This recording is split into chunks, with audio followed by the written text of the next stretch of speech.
कि तेजस्वी यादव को कैसे नीतीश कुमार से कुर्सी लेकर के उनको दे दी जाए। अब सीधा है कि तेजस्वी यादव को 2 पद बार बार मिलने की चर्चा होती है। जो लालू प्रसाद सपना देख रहे हैं, वो सपना उनका है नरेंद्र मोदी को सत्ता से बेदखल करना। नहीं चाहते थे तेजस्वी यादव की मीसा भारती चुनाव लड़े, राबड़ी आवास में पहुंच गए थे तेज प्रताप यादव की अगर ये रह सकते हैं तो हम क्यों नहीं रह सकते हैं। नमस्कार, भारत लाइव देख रहे हैं आप और ये रातों रात है जहां हम बिहार की सियासत से जुड़ी हुई घटनाओं पर चर्चा करते हैं। एक बार फिर से राजद सुप्रीमो लालू प्रसाद यादव, नीतीश कुमार, तेजस्वी यादव को लेकर चर्चा है। दरअसल तेजस्वी की ताजपोशी को लेकर लगातार खबरें चल रही हैं। ऐसे में तेजस्वी यादव को बिहार के मुख्यमंत्री नीतीश कुमार ने कल मुख्यमंत्री बता दिया। अब दूसरी तरफ दिल्ली से जो खबर निकलकर सामने आ रही है, आज लालू प्रसाद यादव नामांकन करेंगे और इसके बाद ये तय हो जाएगा कि तेजस्वी यादव की ताजपोशी जिसकी चर्चा लगातार हो रही है, क्या सच में होने वाली है। मुख्यमंत्री नीतीश कुमार पहले ही ये तय कर चुके हैं कि 2024 तक वो रहेंगे। उपेंद्र कुशवाहा भी बयान दे चुके हैं। तो ऐसे में बाबा से जानने की कोशिश करेंगे कि वास्तविक परिस्थितियां क्या है, क्यों कहा जा रहा है कि लालू प्रसाद यादव ने ही तेजस्वी की ताजपोशी पर रोक लगाई है। बाबा, राजद के अंदर भी चुनाव होने वाले हैं, मुख्यमंत्री नीतीश कुमार भी लगातार चर्चा कर रहे हैं, तो क्या लगता है आपको? देखिए, सीधी सी बात है कि जो ये पूरा माहौल बना है, इसके पीछे कहीं ना कहीं लालू परिवार में एक नया जो दौर शुरू हुआ है, उस दौर में कहा जा रहा है कि तेजस्वी यादव की पत्नी जो रेचल हैं, वो उनके लिए एक शुभ लक्षण लेकर के आई हैं जी। इसको लेकर के कई तरह की चर्चाएं चल रही थी। आपको याद होगा कि जब उनके यहाँ रेड होना शुरू हुआ, उनके तथाकथित मॉल पर जब रेड होना शुरू हो गया जी। तो उसके बाद कहा जा रहा था कि तेजस्वी यादव जेल जाएंगे और जेल जाने के बाद रेचल जो है वो मुख्यमंत्री की कुर्सी, उप मुख्यमंत्री की कुर्सी संभालेंगी। इन सारी बातों को लेकर के आपने देखा होगा कि हाल फिलहाल में भी गोपालगंज जाने के क्रम में जब चर्चा इस बात की होने लगी कि राजश्री जाएंगी उनके साथ और जाकर के अपने गांव में बहुत सारी बात करेंगे, तो ये भी चर्चा शुरू हुई थी कि गोपालगंज से वो उपचुनाव जो होने वाला है वो लड़ेंगी। इन सारी बातों में कहीं ना कहीं लालू परिवार की सहमति बहुत जरूरी है जी। कारण कि आप एक बात समझ लीजिए, तेजस्वी यादव उप मुख्यमंत्री के चेहरा भले ही हैं, पार्टी के सबसे ज़्यादा कर्ता धर्ता में उनका नाम जरूर आता है। लालू प्रसाद ने उनके हाथ में बहुत सारा अधिकार दे दिया, ये अलग बात है जी। लेकिन जहां पावर की बात होगी और कुर्सी की बात होगी, वहां तेजस्वी यादव को पिछड़ना पड़ेगा और तेजस्वी यादव को कहीं ना कहीं परेशान होना पड़ेगा जी। इसके पीछे कारण है कि जब परिवार से ही आपके कंपटीशन शुरू हो जाए तो निश्चित रूप से इस बात से कोई इनकार नहीं कर सकता है जी। क्योंकि आपने जब भी देखा होगा, आपको याद होगा कि 2019 के चुनाव में नहीं चाहते थे तेजस्वी यादव की मीसा भारती चुनाव लड़े, लेकिन उन्होंने चुनाव लड़ा जी। चुनाव में किस तरह से राबड़ी देवी को लालू प्रसाद का तस्वीर लेकर के उनका प्रचार करना पड़ा। तेज प्रताप यादव ने आउट ऑफ द बॉक्स जाकर के उनका समर्थन भी किया, उनके लिए वोट मांगे और कई राजद नेताओं पर उन्होंने आरोप भी लगाए जी जी कि इनके कारण हारे, इनके कारण हारे। लेकिन सीधी सी बात है कि जब आप ऑलरेडी एक सदन के सदस्य हैं और वो भी उच्च सदन है, तो आपको चुनाव लड़ने की क्या जरूरत थी। लेकिन ये था कि हम अपने अधिकार को अपने हाथ में रखेंगे जी।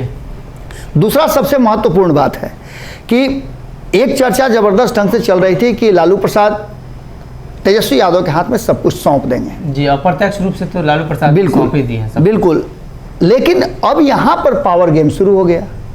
पावर गेम ये शुरू हुआ कि तेजस्वी यादव लालू प्रसाद को पटना लेकर के आए। आपको पता है कि वो मीसा भारती के वहाँ फ्लैट पर, सरकारी आवास पर रह रहे थे। वहाँ से आने के बाद बहुत सारे माहौल बदले और ये कोशिश की जाने लगी। खास करके देखिए, जो तेजस्वी यादव हैं, तेजस्वी यादव के सहयोगियों में से कई लोगों का नाम आता है कि वो पार्टी के साथ साथ परिवार पर भी कहीं ना कहीं वो परिवार में दुराव की स्थिति पैदा करते हैं। कई बार तो तेज प्रताप यादव ने ही इन बातों को कहा है कि मुझे मेरे भाई से भी नहीं मिलने देता। खैर, इन सब बातों के बाद अब सीधा है कि तेजस्वी यादव को 2 पद बार बार मिलने की चर्चा होती है जी। पहला तो ये कि उप मुख्यमंत्री कब बनेंगे, दूसरा ये कि पार्टी का कमान कब मिलेगा। पार्टी का कमान मिलने में अभी बहुत समय है। जब तक लालू प्रसाद जिंदा हैं तब तक तो संभव नहीं है जी। उसके बाद भी क्या होगा ये कहना थोड़ा सा जल्दबाजी होगा जी जी। लेकिन एक बात तय है कि राष्ट्रीय अध्यक्ष के जो दौर में नाम थे, उस नाम में सब एक नाम फाइनल हो गया है। लालू प्रसाद और तेजस्वी यादव ने एक नाम तो फाइनल किया है, जो बिहार में पार्टी के अध्यक्ष, प्रदेश अध्यक्ष बनाए गए हैं, जगदानंद सिंह। उन पर दोनों की सहमति थी। हालांकि घर के परिवार के और सदस्य नहीं चाहते थे, लेकिन उसके बावजूद भी लालू प्रसाद और तेजस्वी यादव को इस बात का पूरा भान था कि अगर जगदानंद सिंह कुछ दिन कंटिन्यू कर जाते हैं तो जिस तरह से हम उप मुख्यमंत्री बने हैं, आगे भी अनुशासित होकर के पार्टी चलेगी और हम मुख्यमंत्री की कुर्सी तक भी जा सकते हैं, क्योंकि अब उनका जो समय है, कार्यकाल है, वो 2024 के चुनाव तक फिक्स हो गया है। आगे 2024 के चुनाव में अगर जरूरत महसूस हुई तो 2025 में भी उनको कंटिन्यू किया जा सकता है चुनाव तक के लिए। ये सारी बातें चल रही हैं चर्चा में। लेकिन दूसरी तरफ लालू प्रसाद को इस अवस्था में भी, जब नीतीश कुमार सोनिया गांधी के पास मिलने के लिए ले जा सकते हैं जी, और एक बड़े कैनवास पर तस्वीर खींचने के लिए लालू प्रसाद जब खड़ा होकर के बोल सकते हैं कि हमारी सोनिया जी से बात हुई है, अगली मुलाकात होगी, वगैरह वगैरह सारी राजनीति कर रहे हैं, तो ऐसी स्थिति में उनको अध्यक्ष का पद किसी को देने की क्या जरूरत है? इससे दो बातें वो करना चाह रहे हैं कि पहला तो ये कि परिवार में एका बना रहे, और दूसरा कि अध्यक्ष उनके रहते हुए काम कोई करे, लेकिन गवर्निंग बॉडी तो वही रहेंगे जी। इससे आने वाले 2024 के चुनाव में बहुत सारी बातें सामने निकल करके आएंगी, क्योंकि 2024 के चुनाव में जो लालू प्रसाद सपना देख रहे हैं, वो सपना उनका है नरेंद्र मोदी को सत्ता से बेदखल करना।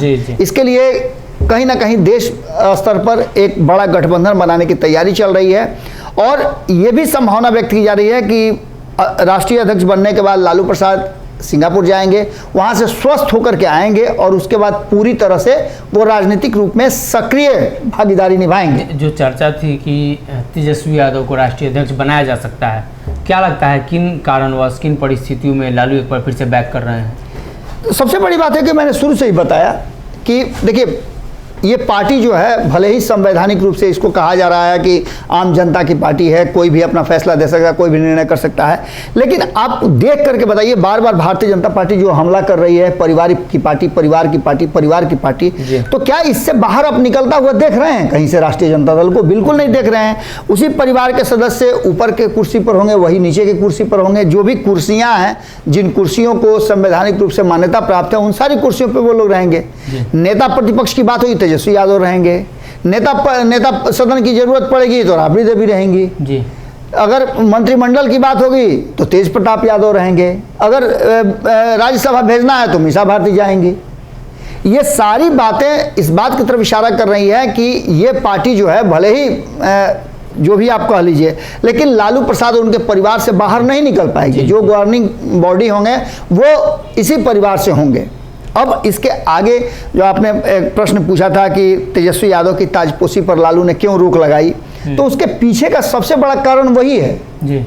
लालू प्रसाद तो चाहते थे कि वो इन झंझट झमेलों से मुक्ति पा करके और बिना किसी प्रेशर के वो राजनीति करें, बैठ करके गोटी सेट करते रहें, लेकिन ये संभव नहीं हो पा रहा है। क्योंकि आपने देखा, भले ही आप इधर देख रहे होंगे तेज प्रताप यादव काफ़ी खुश नज़र आ रहे हैं, किसी भी मामलों में दखल अंदाजी नहीं हो रही है उनके तरफ से। आपने देखा होगा कि कोई भी ऐसा बयान नहीं आया, कोई ऐसी बात नहीं आई है जिसको लेकर के हंगामा हो।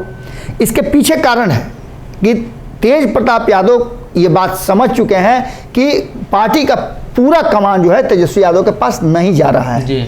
घर में आपने देखा होगा कि एक समय आया था, अभी हाल फिलहाल में भी 6 महीना 7 महीना पहले, कि पूरा विवाद परिवार में हो रहा था, और यहाँ तक कि अपना सारा सामान लेकर के राबड़ी आवास में पहुँच गए थे तेज प्रताप यादव कि अगर ये रह सकते हैं तो हम क्यों नहीं रह सकते हैं। इन सारी बातों को लेकर के वो घर से बाहर निकले थे। गेट पर किस तरह का हंगामा हुआ था, ये सारी चीज़ें आपने देखी। और लालू प्रसाद और उनके परिवार के सदस्यों को इस बात का एहसास है कि अगर वो तेजस्वी यादव की ताजपोशी कर देते हैं तो ऐसी स्थिति में पार्टी भले ही एकजुट हो जाए, लेकिन परिवार बिखर जाएगा, पारिवारिक विवाद। सबसे बड़ी बात यही है। और नीतीश कुमार के साथ तेजस्वी यादव के आने के बाद लालू का एकमात्र लक्ष्य है कि तेजस्वी यादव को कैसे नीतीश कुमार से कुर्सी लेकर के उनको दे दी जाए। और ये बड़ा मकसद है। इस मकसद को लेकर के जिस तरह से आप देखे होंगे कि राष्ट्र स्तर पे जिस तरह से नीतीश कुमार की स्वीकार्यता नहीं हो पा रही है, यही कारण है कि लोग निकल करके बाहर नहीं आ रहे हैं। आपने देखा कि हरियाणा में जो कुछ भी हुआ, हरियाणा में कोई भी मुख्यमंत्री नहीं पहुंचे। अब ये सवाल खड़े किए जा रहे हैं कि लालू प्रसाद के लाख प्रयास के बाद भी कांग्रेस भी तैयार नहीं हुई है इसके साथ साथ और कई ऐसे मुख्यमंत्री हैं, अखिलेश यादव तैयार नहीं है। ममता बनर्जी ने हाँ तो कह दिया है, लेकिन नीतीश कुमार के नाम पर उनकी सहमति नहीं है, कांग्रेस की सहमति नहीं है। और सबसे बड़ी बात है कि केजरीवाल जो 2 स्टेट में है, कांग्रेस के बाद सेकंड पार्टी ना है, जो कि माने 1 से अधिक राज्यों में अपनी सरकार चला रहे हैं, वो इसके लिए तैयार नहीं है। तो इन सारी बातों, केजरीवाल को आप कम मत समझिए। देश की राजनीति में जो लगातार भारतीय जनता पार्टी को टक्कर दे रहा है, कांग्रेस को पीछे करते हुए अपने 1 सीट आगे बढ़ता जा रहा है, तो ये सारी चीजें तो लालू प्रसाद देख रहे हैं। और अभी जो वर्तमान परिस्थिति है, एक बार फिर से सत्ता में आई है राष्ट्रीय जनता दल, तो ऐसे में कोई भी विवाद नहीं चाहते हैं लालू प्रसाद कि विवाद हो जिससे कि संदेश खराब जाए। और यही कारण है कि उन्होंने तेजस्वी यादव के ताजपोशी पर रोक लगा दी है। जी, तो कहीं ना कहीं पारिवारिक विवाद और पार्टी के अंदर या परिवार के अंदर अभी वैसी परिस्थितियां नहीं बनी है कि तेजस्वी यादव को पूर्णतः कमान दे दी जाए। अप्रत्यक्ष रूप से तेजस्वी यादव सब कुछ संभाल रहे हैं, लेकिन लालू यादव चाहते हैं कि जब तक वो रहें पार्टी को एकजुट, परिवार को एकजुट रखें। और यही वो वजह है कि एक बार फिर से ये कयास लगाए जा रहे हैं और चर्चा चलने लगी है कि तेजस्वी यादव नहीं, लालू यादव ही राजद के राष्ट्रीय अध्यक्ष होंगे। इसी तरीके से जगदान सिंह को लेकर भी लालू प्रसाद यादव ने फैसला लिया था। अगर ये वीडियो पसंद आई और वह बिहार के राजनीति और बिहारियत से सरोकार रखेनी तो सब्सक्राइब बटन दबा के चैनल के सब्सक्राइब कर ली। ओजे एगो घंटी बा, ओकरा बटन दबा देला से कुल सटीक और मारक खबर रुआ मुफ्त में मिल जाई। अगर रुआ पत्रकारिता के हमनी के नया प्रयोग में सहयोग कर चाहतानी तो ज्वाइन बटन दबा दी। पेटीएम नंबर नोट कर ली 9386816700। धन्यवाद।